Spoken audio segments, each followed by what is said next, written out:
राजगड जंगलातल्या कालजल नदीच्या दुसऱ्या टोकावर महाराज रघुबाबा, यावर्षी प्रधान कोंडोबा आणि त्यांच्या मागे हातात तलवार, भाला, अंगावर चिलखत लावून सैनिक उभे होते.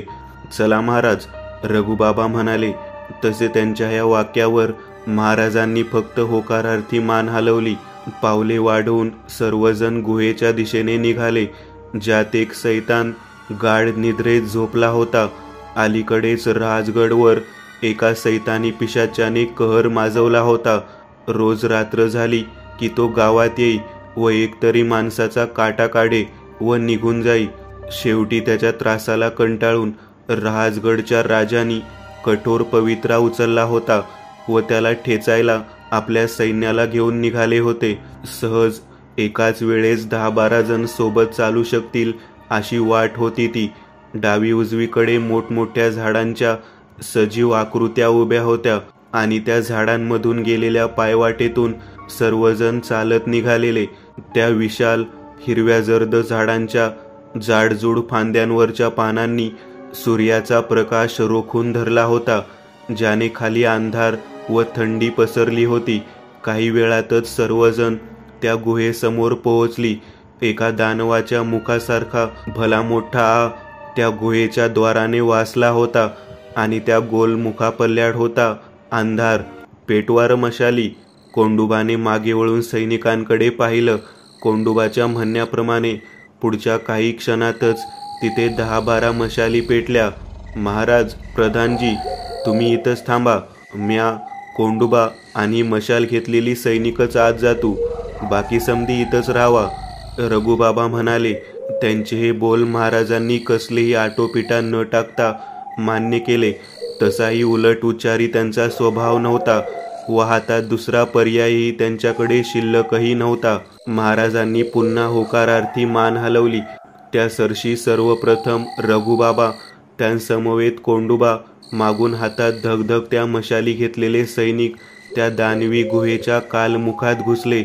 इकडे बाहेरून महाराज, यावर्षी प्रधान, त्या गुहेत पुढे पुढे जाणाऱ्या मशालींचा उजेड तोपर्यंत पाहत राहिले जोपर्यंत त्यांना त्या काळ अंधाराने गिळला नाही.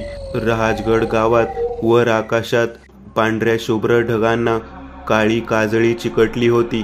एक प्रकारे मृत्यूचं काळं सावट पसरलं होतं राजगड गावावर आणि त्या आकाशात पसरलेल्या काळ्या ढगांमध्ये 1-2 वेळा काही बिनआवाजाच्या निळ्या विजाही कडाडत होत्या. अरे, हे काही परीत आहे म्हणायचं.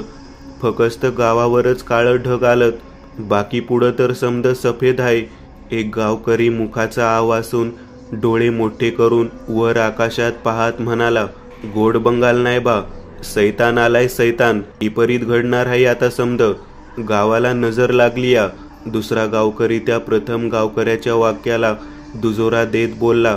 त्यांच्या मागे उभे असलेले गावकरीही असंच काही बाई कुजबूज करत होते आणि ती चर्चा, ती कुजबूज नक्कीच काही साधारण नव्हती. त्यात भय, मरणाची भीती लपली होती. रघुबाबा व त्यांच्या बाजूलाच हातात धगधगती तांबरट मशाल घेऊन कोंडोबा उभे होते. त्या दोघांच्याही चेहऱ्यावर मशालीचा तांबडा प्रकाश पडला होता. त्या प्रकाशात कोंडोबाचा चेहरा जरासा आश्चर्यकारकपणे उजळलेला. बाबा, तुम्ही म्हणाल्याप्रमाणे इथं तर खरंच तळघर आहे, म्हणजे खाली तो सैतान बी असणार की. कोंडोबाने रघुबाबांकडे पाहिलं. बाबांच्या चेहऱ्यावर जरासे विचारमग्न भाव पसरलेले, जणू डोक्यात कसले तरी विचार चक्र चालू असावेत. बाबा, बाबा, कोंडोबाने आवाज दिला.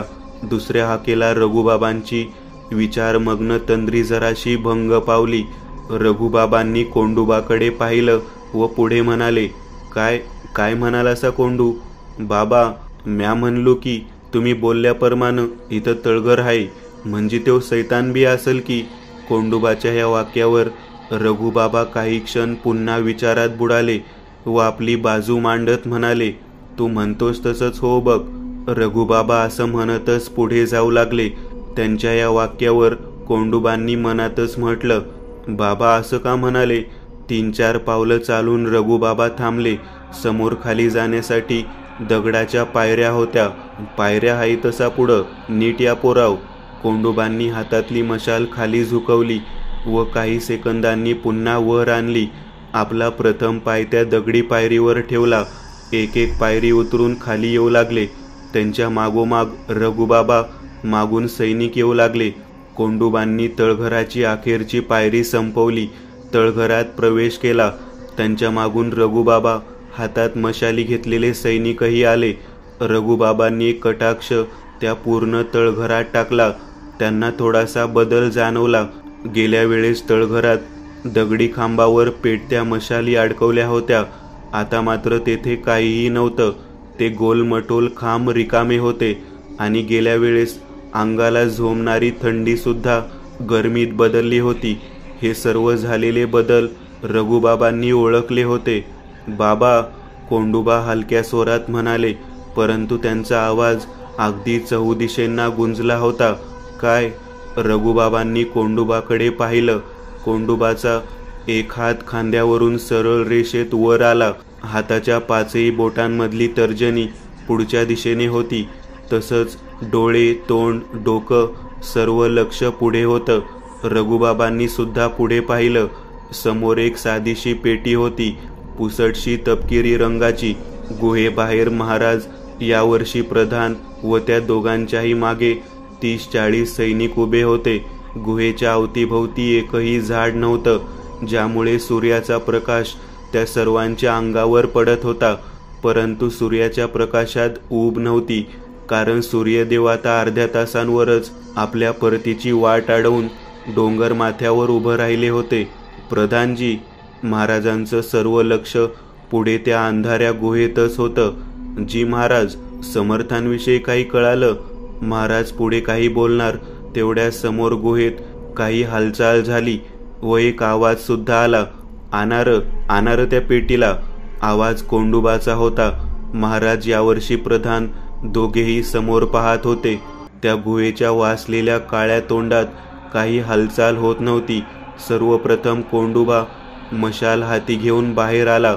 मग मागोमाग रघुबाबा आले. त्यांच्या चेहऱ्यावर अजूनही गंभीर विचारमग्न भाव होते, जे महाराजांच्या डोळ्यांनी अलगद टिपले. रघुबाबा, कोंडोबा दोघेही जसे बाहेर आले, त्यांच्या मागून 5-6 सैनिकही आले. त्यांच्या हाती एक उभी कबरीसारखी पेटी होती. आणा, ठेवा इथं, कोंडोबा म्हणाले.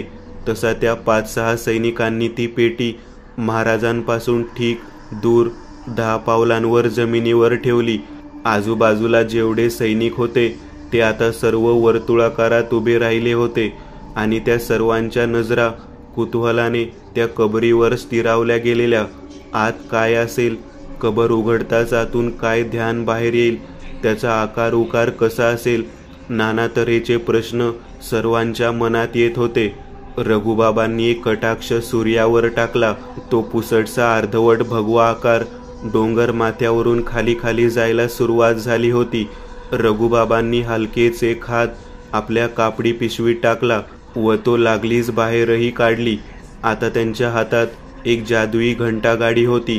तिची रचना पुढील प्रमाणे: 2 अरुंद मानेने जोडलेले काचेचे बल्ब आणि एक बल्ब रिकामा, तर दुसऱ्या बल्बमध्ये होती वाळू. सामान्यपणे पाहता घंटागाडीचा उपयोग वेळ मोजण्यासाठी केला जातो. प्राचीन काळी घंटागाडीचा उपयोग फार वेगाने होत असे, परंतु आताच्या युगात मात्र इतका होत नाही. असो, पुढे ऐका. रघुबाबांनी पिशवीतून काढलेली ती घंटागाडी काही साधारण नव्हती. हे बघा, सूर्य कवाबी अस्ताला जाईल म्हणूनच मी जादूची घंटागाडी काढली आहे. ह्या घंटागाडीमध्ये येळ थांबवून ठेवण्याची क्षमता आहे. जोपर्यंतही वरच्या काचेतील समधीच्या समधी वाळू खालच्या काचेत पडली जात नाही, तोपर्यंत सूर्य अस्ताला जाणार नाही. आणि एकदा का समधी वाळू खालच्या काचेत गेली का लागीच काळोख होईल. म्हणूनच ही जादूची वाळू खालच्या काचेत जायच्या अगोदर ती पेटी उघडून आतल्या सैतानाचा अंत करावा लागेल. सर्वांनी रघुबाबांच्या या वाक्यावर होकारार्थी मान हलवली. तसे रघुबाबांनी ती घंटागाडी तळहातावर धरली.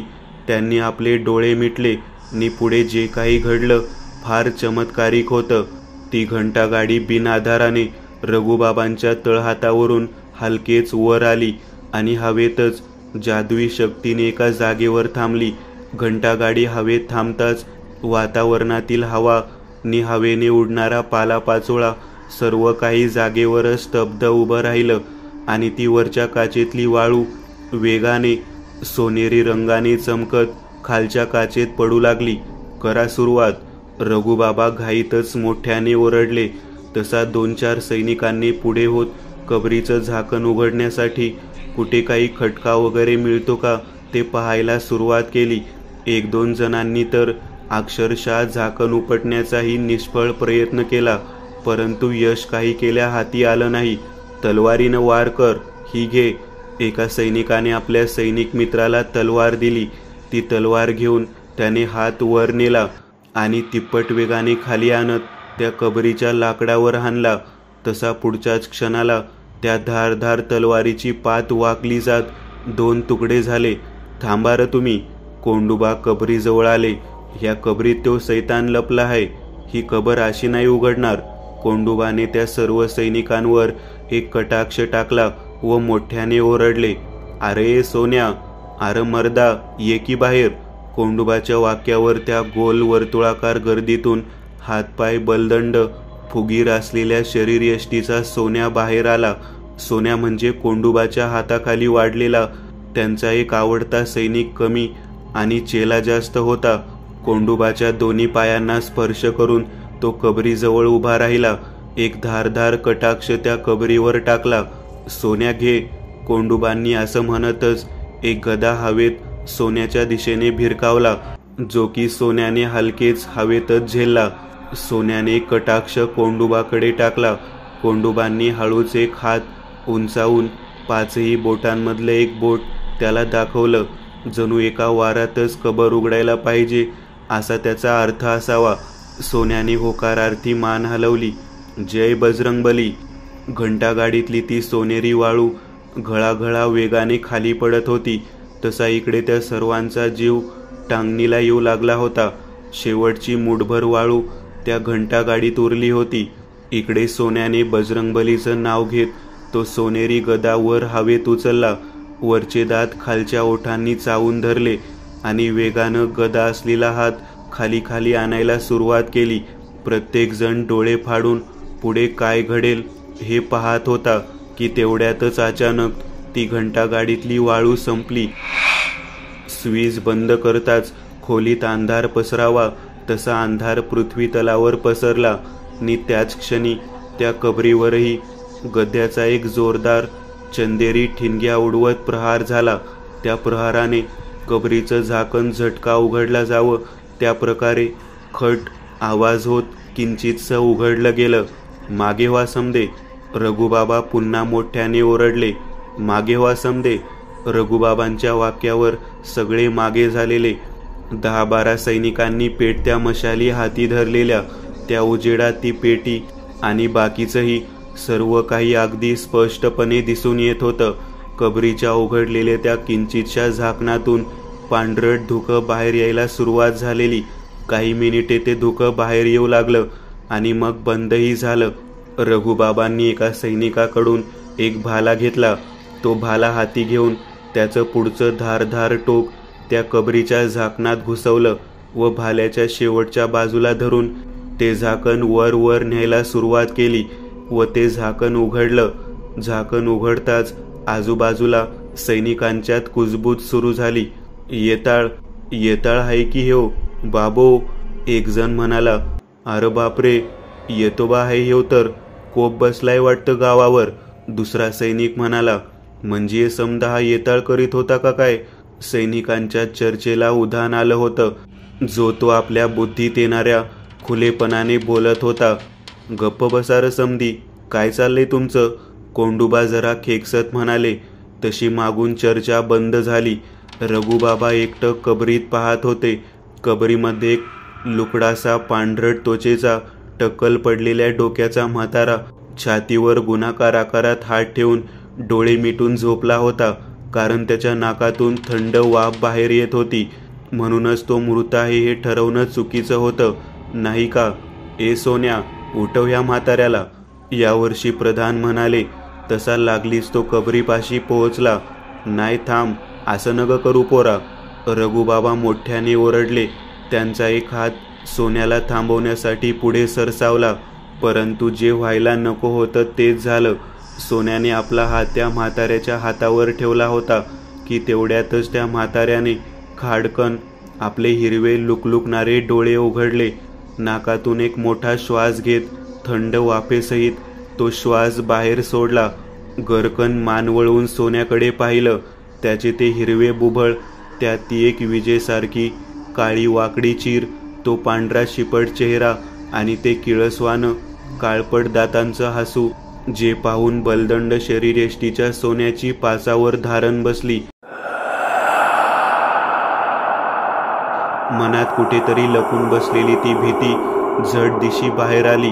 थरथरणाऱ्या ओठांवर, कावऱ्या बावऱ्या नजरेत ती भीती स्पष्ट दिसू लागली.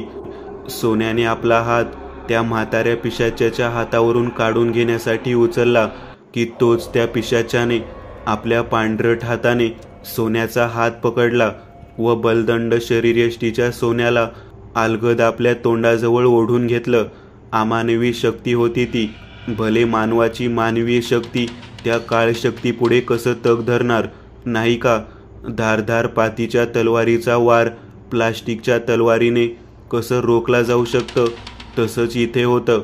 अमानवी शक्तीला रोखण्याकरिता मायावी दैवी शक्ती हवी होती. मगच त्या दोन्ही तलवारीचं एक जोरदार मिलन होऊन ठिणग्या उडणार होत्या. सोन्याचा गळा त्या म्हाताऱ्या पिशाच्याच्या सुळे बाहेर आलेल्या दातांपासून फक्त 1 इंचावर होता. सोन्याच्या गळ्यात असलेली रक्तनटिकेची नस ते पिशाचं लाल गालात पाहत होतं. ती तोच त्या म्हाताऱ्याने जास्त घाई न करता वेगाने आपले धारधार सुळ्यासारखे दात सोन्याच्या मानेत खुपसले. तो थंड स्पर्श सोन्याच्या आतील रक्तसहित त्याचा आत्माही खेचू लागला. तशी ती वेदना सोन्याला जाणवू लागली. हातपाय सर्व काही अक्षरशः सुकले जाऊ लागले. बलदंड फुगीर शरीर फुग्यातली हवा बाहेर निघावी तसे सुकलं जाऊ लागलं. सोन्याच्या मुखातून एकापाठोपाठ गुरासारखे ओरडण्याचे आवाज बाहेर पडू लागले. हातपाय वेगाने झाडले जाऊ लागले. अहो वाचवा की त्याला, ए सोन्या, ए सोन्या. कोंडोबा असं म्हणतच त्या कबरीच्या दिशेने जाऊ लागले. त्यांना सोन्याची ही अवस्था पाहवत नव्हती. थांब कोंडू, एक वेळ वाघाच्या तोंडचं शिकार वाचू शकतो आपण, पण सैतानाच्या. रघुबाबांनी डोळे मोठे केले. कधीच नाही. मग या नराधम चांडाळाला असंच बळी घ्यावासाठी सोडून द्यायचं होय? नाही कोंड्या, आता ह्याचं दिवस भरले आहेत, अजून वेळ गेलेली नाही. थांब जरा. धप आवाज होत सोन्याचं निर्जीव शरीर खाली पडलं.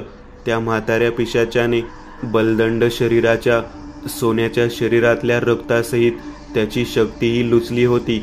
आता सोन्याचं प्रेत सुकून पांढरफट होऊन पडलं होतं आणि ते म्हातार पिशाच कबरेतून बाहेर येत एकटक सोन्याच्या प्रेताकडेच पाहत होतं. दात विचकत ते ध्यान हसलं आणि मग मुसमुसत रडत बोलू लागलं, साला म्या बी असंच फुगलेलो होतो. आणि मग एके दिवशी तो साहेबावानी दिसणारा सैतान भेटला. मला म्हणला, चल र गजा आणि करू मजा. मग त्यानं मला ह्या गुहेत आणलं. मग एका बायल्यासारखा तो म्हातारा रडू विवळू लागला. रघुबाबा एकटक त्याचं सर्व बोलणं ऐकत होते. मग पुढं काय झालं? रघुबाबांनी भुवया आकसत प्रश्न केला. मग काय, त्या साहेबानं मला उघड्या बायका दाखवल्या. त्या म्हाताऱ्याने निर्लज्जपणाचा आव्हानत रघुबाबांना डोळा मारला व तसाच निर्लज्जासारखा हसू लागला. सोना पैका दागदागिने समद्याचं आमिष दाखवलं आणि जवळजवळ घेऊन त्यानं लुचलं मला साल्यानं. कोण होता तो साहेबावानी दिसणारा सैतान? कोण होता तो? रघुबाबा त्या सैतानाबद्दल जाणून घेण्यासाठी उत्तेजित झाले होते. कान टवकारले जात त्या पिशाच्या मुखातून निघणाऱ्या स्वरांना टिपण्यासाठी अधीर झालेले की तोच अचानक त्या म्हाताऱ्या पिशाच्याने आपला पवित्रा बदलला. जबडा विचकून धारधार दात बाहेर काढले आणि ते हिरवे डोळे चमकले आणि एका रानटी श्वापदासारखी रघुबाबांच्या दिशेने उडी घेतली. कोणत्याही क्षणी ते पिशाच रघुबाबांच्या नरडीत दात घुसवून आत्मा मलिन करणार की तोच. पुढची क्रिया अगदी वेगाने घडली. रघुबाबांना बाजूला ढकलून यावर्षी प्रधान त्यांच्या जागेवर आले. तलवार केव्हाचीच म्यानातून काढून हाती घेतली होती. पुढून ते पिशाचे अगदी वेगाने त्यांच्या अंगावर आलेलं. यावर्षी प्रधानांनी आपल्या हाताची वेगाने हालचाल केली. तलवारीचं पुढचं टोक थोडं वर पुढच्या दिशेने उंचावलं. तसा हवेतून पुढून येणाऱ्या त्या पिशाच्याचं पोट थेट त्या तलवारीच्या धारधार पातीत घुसलं आणि पुढच्याच क्षणाला त्या म्हाताऱ्या पिशाच्याच्या शरीरातून धूर निघाला जात त्याची जागेवरच राख झाली. त्या सैतानाचा अंत होताच सर्व सेना रघुबाबा पुन्हा खुशीत राजगडमध्ये परतले. राजगड सैतानापासून मुक्त झाला होता. राजगड सैतानापासून मुक्त झाला होता. दुसरी कथा, सैतानाचा बळी. नाग्या व त्याचे मित्र काल रात्री एका जंगलात गेले होते. ते जंगल म्हणे पछाडलेले झपाटलेलं होतं. त्यानुसार जंगलातल्या सैतानाकडून नाग्याचे 3 मित्र मेलेही होते. परंतु नाग्या मात्र त्या सैतानाच्या तावडीतून सुटून जंगलातून वापस आला होता. परंतु त्या घटनेचा त्याच्या मानसिकतेवर इतका परिणाम झालेला की तो एका खुळ्यासारखा वागू लागलेला. त्याच्या डोक्यावरच परिणाम झालेला. नाग्या एकटाच स्वतःशी बडबडत असायचा. कधी खिदळायचा, रडायचा, तर कधी एका गुरासारखा ओरडायचा. त्याचं ते ओरडणं मनात धस करायचं. भीतीला पाझर फुटायचं. आपल्या लेकाची अवस्था पाहून नाग्याच्या आईची अवस्था दयनीय झाली होती. हसरा खेळता पोर न जाणे कसली नजर लागली होती. खात नव्हता की पीत नव्हता. नाग्याच्या वडिलांचं घर जेमतेम 10 फूट उंच व 2 खोल्यांचं होतं. वर कौलारू छप्पर होतं. प्रथम एक शेणाने सारवलेली खोली दिसून येत होती. त्याच खोलीत एका मातीच्या भिंतीत खोवलेल्या सपाट लाकडावर शंकराची लाल मातीची लहान मूर्ती दिसत होती. मूर्तीसमोर दिवा तेवत होता. दुसरी खोली होती ती स्वयंपाकघराची. आत एक चूल पेटली होती. चुलीवर एक गोल तवा ठेवला होता. त्यावर तांदळाची सफेद भाकर भाजत ठेवलेली आणि चुलीसमोरच नाग्याची आई बसली होती. तिच्या मागे अंधारी मोरी होती. इकडे नाग्या आपल्या घराच्या 2 झापांच्या दरवाजासमोर शून्यात नजर लावून बसला होता. तोंडातून काही हलकेच एकटा पुटपुटत होता. ऋषा गेला, भूषा गेला, चिंत्या बी गेला. आता समधी मरणार आहेत. मरून जिती होणार आहेत. कारण त्यो आलाय ना. आलाय त्यो, माहिती आहे मला. सोडणार नाही कुणाला त्यो. रक्ताचा पाट वाहणार आहे. नाग्या एकटाच दात विचकत हसला आणि पुढच्या क्षणाला त्याचे ते ओठ दुमटले जात नाकातल्या होलांमधून 2 फुगे बाहेर आले व तो एका लहान मुलासारखा 5ही बोट तोंडात टाकून रडू लागला. नाग्याच्या रडताना हलणाऱ्या खांद्यामागे शेणाने सारवलेल्या भुईवर एक बाहुला पालथा पडलेला दिसत होता. आज सकाळी जत्रेतून आपलं खेळण्याचं सामान घेऊन परतीची वाट धरणाऱ्या एका दुकानदाराला नाग्याने पाहिलं. त्या दुकानदाराकडे डाव्या उजव्या दोन्ही हातामध्ये 2 मोठ्या कापडी पिशव्या होत्या. डोक्यावर एक मोठी गोल टोपली होती. त्या डोक्यावरच्या टोपलीतूनच ह्या बाहुल्याचे अर्धे लालसर केस बाहेर आलेले दिसत होते. नाग्याच्या डोक्याला असा काही शॉट बसला होता की तो एका 5-6 वर्षाच्या लहान मुलासारखा वागू लागलेला. त्याने तो बाहुला पाहिजे म्हणून आपल्या वडिलांमागे तगादा लावला. लहान मुलासारखे हातपाय झाडू लागला. नाग्याच्या वडिलांनीही मग जास्त आडेवेडे न घेता त्या दुकानदाराला थांबून तो बाहुला विकत घेतला व नाग्याच्या वडिलांनी तो बाहुला नाग्याकडे सोपवला. काही क्षण नाग्याने तो बाहुला हाती घेऊन त्याचं निरीक्षण केलं. बाहुल्याच्या आत मऊ लुसलुशीत कापूस भरलेलं यू आकाराचं, चेहऱ्यावर 2 काळेसे बोरान एवढे ठिपके होते. त्या ठिपक्यांवरच्या काळ्या दोऱ्याने रेखाटलेल्या भुवया पातळ होत्या.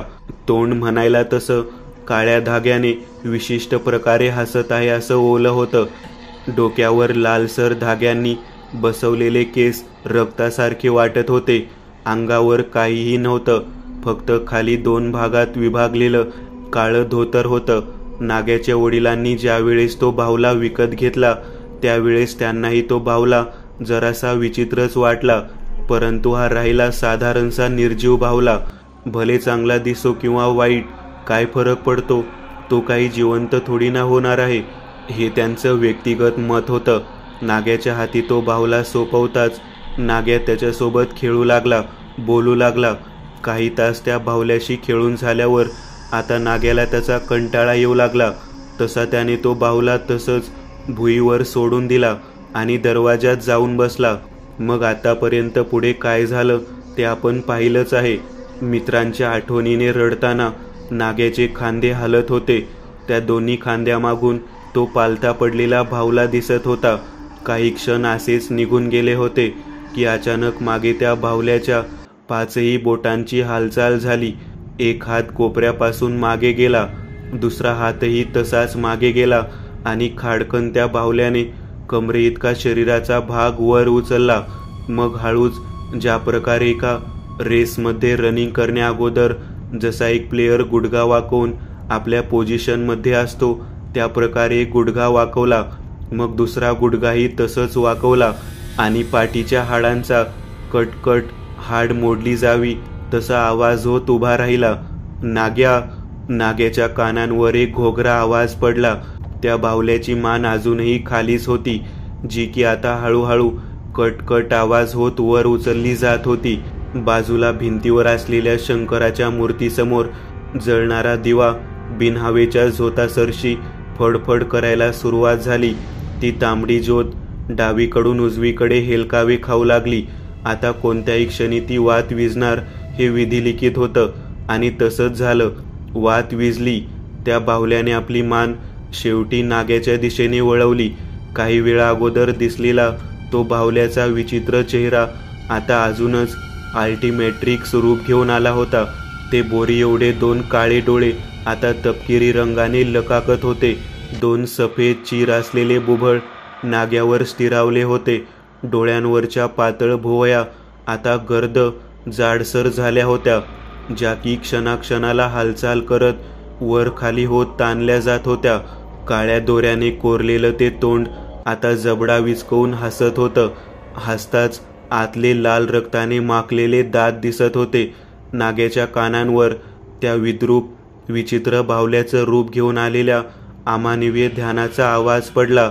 तो घोगरा आवाज नाग्याच्या कानातल्या पडद्यावर पडताच त्याची हालचाल थांबली. डोळ्यातले अश्रू गालावरच थांबले. तोंड नि डोळे, वरच्या भुवया जराशा विस्फारल्या गेल्या. नाग्याने मागे वळायला सुरुवात केली.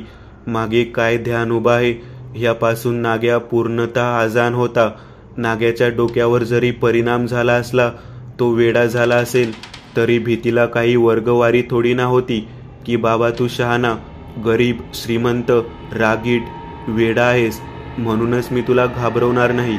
स्पेशल खोटा आहे होते, कारण भीती ही एक फ्री एजंट आहे. ती कोणाच्याही मनात घुसू शकते. एका मूकप्राण्याच्या, जमिनीवर रेंगाळणाऱ्या, हवेत उडणाऱ्या कीटकाच्या मनातही ती घुसू शकते. तर मानव काय चीज आहे. नाग्याच्या वेड मनात एक संधी कोपरा होता, भीतीचा.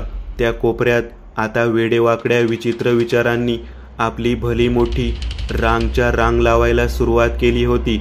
नाग्याला कालचं सर्व आठवलं. काल रात्री नाग्या जेव्हा जंगलातून एकटाच येत होता तेव्हा काहीतरी, कोणतं तरी विपरीत ध्यान त्याचा पाठलाग करत होतं. झाडांवर बसून, पालापाचोळ्यातून सरपटत, अंधारात लपून बसत ते जे काही होतं ते नाग्याचा पाठलाग करत होतं. नाग्याच्या रक्ताची चटक त्याला लागली होती, तर कधी ते ध्यान त्याला घोगऱ्या आवाजात शिव्या शाप देत होतं. परंतु नाग्याच्या गळ्यात असलेल्या काळ्या दोऱ्यामुळे ते जवळ काही येत नव्हतं आणि अशातच नाग्याने गावची वेस गाठली होती. परंतु त्या आवाजांनी नाग्याच्या काळजात, मेंदूत भय निर्माण केलं होतं. मनातल्या कानाकोपऱ्यात, अंधाऱ्या गल्लीत जी भीती अडकून बसली होती, ज्याने नाग्याला येड लागलं होतं. परंतु आज, आता ह्या क्षणी ते ध्यान नाग्याचा पाठलाग करत डोकं धरून त्यांच्या घरापर्यंत पोहोचलं होतं. एका गरम भट्टीतल्या आगीत एक चमचा अगदी तांबडा होईस तोपर्यंत तापवावा आणि हातावर लावावा व हातावर त्या चमच्याचा डाग कायमस्वरूपी रेखाटावा, तसा तो घोगरा आवाज नाग्याच्या कानांवर रेखाटला होता. जणू तो आवाज नाग्याच्या मनात असलेल्या भीतिमय संधी कोपऱ्याची चावी होती. जी की कानांतून घुसत थेट मनात संधी कोपऱ्याच्या होलात जाऊन भयाला एका फटक्यात बाहेर खेचणार होती. थरथर त्या ओठांनी कपाळावर जमलेल्या घामाच्या द्रवबिंदूंनी नाग्याने मागे वळून पाहिलं की तोच अचानक, "ए लंगड्या नाग्या, ओळखलं का?" आपला एक हात वर करून तो बाहुला नाग्याला आपली ओळख पटवून देत त्याच्याकडे दात विचकत पाहत म्हणाला. आकाशात काळ अंधार भरून आलेलं. म्हणायला नाग्याचं घर गावच्या घरांपासून जरा लांबच शेवटच्या टोकाला बांधलेलं, ज्याने घराभोवतीचा सर्व परिसर सुनसान होता. "कोण आहेस तू?" नाग्याने प्रश्न केला. त्याच्या या प्रश्नावर तो बाहुला पुन्हा दात विचकत हसला. हसताना त्याचा जबडा वासला जात आत काहीतरी लालसर रेषांसारखं चमकलं. ते तपकिरी रंगाचे डोळे लकाकले गेले व एक घोगरा पाशवी स्वर बाहेर पडला. भांड्यांवर भांडे आपटावा तसा, धातूवर धातू घासावा तसा. म्या ह्या विचित्ररित्या ते ध्यान हसलं व त्याने आपला उजवा हात जरासा वर उचलला. नाग्याच्या आईच्या नुकत्याच चुलीवर भाकरी टाकून झाल्या होत्या. आता ती भाजी, मेथीची भाजी कापणार होती, परंतु त्यासाठी विळा मिळत नव्हता. तर तिने बाजूलाच असलेला धारधार काळा सुरा घेतला व भाजी कापायला सुरा मेथीच्या दिशेने घेऊन जाऊ लागली की तोच अचानक तिच्या हातून तो सुरा कोणी अज्ञात शक्तीने खेचावा तसा खेचला गेला आणि हवेत उडून थेट स्वयंपाकघराच्या दारातून बाहेर येत त्या बाहुल्याच्या हातात आला. तो धारधार पातीचा सुरा पाहून नाग्याची पावले मागे सरू लागली. "म्या कोण आहे माहितीये का?" मागे मागे सरणाऱ्या नाग्याला पाहत तो बाहुला बोलला. "म्या तुझं मरण आहे. काल त्या दोऱ्यामुळं वाचला, पण आज तो दोरा बी तुझ्या गळ्यात नाही." त्या बाहुल्याच्या दोन डोळ्यांतले ते तपकिरी बुभळ आसुरी लकाकीने चमकले. जबडा विधभर वासला जात तांबड्या रंगाने आत विस्त वाचल्यासारखा चमकला. त्या बाहुल्याने असं म्हणतच जागेवरून एक अमानवीय झेप घेतली. तो सुरा असलेला हात हवेतच मागे घेतला आणि जसा नाग्याजवळ पोहोचतो त्याच क्षणी तो सुरा असलेला हात पुढे आणत थेट नाग्याच्या वासलेल्या तोंडात घुसवला. मग आत जाऊन गळा फाडून रक्ताच्या चिळकांड्या उडवत बाहेर आला. "नाग्याओ!" नाग्याची आई दोन्ही हात कानांवर ठेवून मोठ्याने ओरडली. तिचा तो आक्रोशमय आवाज ऐकून नाग्याच्या निर्जीव देहाच्या छाताडावर बसलेल्या त्या ध्यानाने गरकन आपली मान वळवून तिच्याकडे पाहिलं व दात विचकत किन्नरासारखं हसून त्या उघड्या दारातून रक्ताळलेल्या सूर्यासहित पळ काढला. शेवटी सैतानाने आपला उरला सुरला बळीही घेतला होता.